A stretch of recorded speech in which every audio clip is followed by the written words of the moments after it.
Now, ME campaigners want NHS doctors to get more education on the condition so they can say they feel seen. Also known as chronic fatigue syndrome, ME is an illness that can leave many stuck in their bed for much of the time.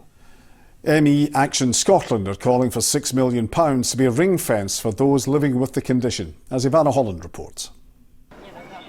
Karima has lived with ME her whole adult life, experiencing symptoms at 18 years old. It took 5 years to get a diagnosis.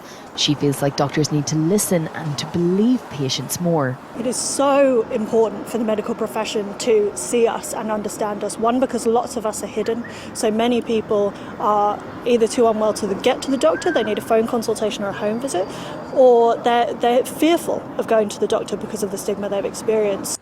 The group ME Action Scotland are calling on NHS doctors to do continuing professional development, specifically on the condition. They feel lessons could be learned that will not only assist those living with ME, but also with long COVID. I'm not saying that they're not all trying, but actually there isn't training out there, there isn't a lot of support out there, and this isn't something they're being urged to do. It's not high on the priority list, and it's so crucial, particularly at that early stage, for people who are just starting to experience symptoms. They need to be able to go to a doctor who can look at it and go, okay, that's post-exertional malaise, actually you need to stop and rest and pace yourself. Jo followed doctors' advice for a decade but felt she was only getting worse. She's gone so far as to say she's experienced a toxic culture surrounding the condition throughout the medical profession.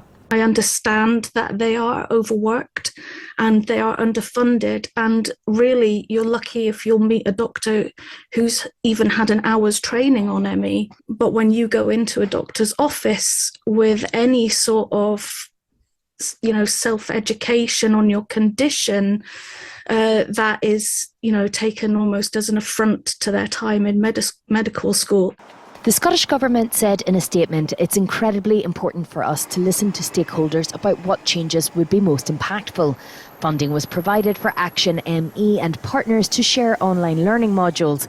And NHS Education for Scotland is leading on continuing professional development modules for those working in primary care. Ivana Holland, STV News.